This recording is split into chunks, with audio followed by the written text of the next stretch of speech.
Nationwide transport strike wala makapekto sa Cagayan de Oro City o sa kinatibukang Region 10. Alang sa dugang detalye na ang report ni Clyde Macascas.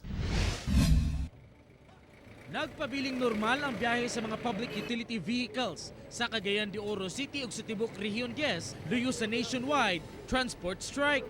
100% walay bisag isa nga operator o driver nga ni salmot ani nga kalihukan.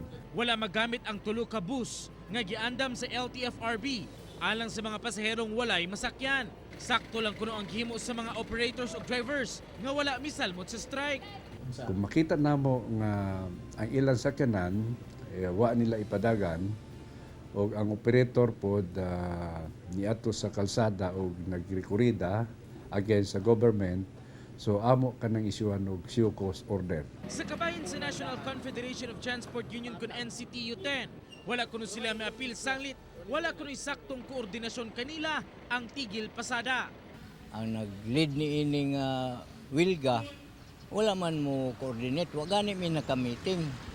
Wala gid sila nagpahibalo nga unsa nga muna sayran ang ilang giwilgahan ang modernisasyon. Wala na sab matud pay pagbabag ang grupo sa modernization program sa mga PUVs. Gipaagi na sab matud pa nila sa ilang gisumiting position paper ngadto sa LTFRB ang pipila nila ka mga sugyot og yangungo labot sa modernisasyon. Uban si James Yap sa kamera. Ako si Clyde Macascas para sa One Mindanao.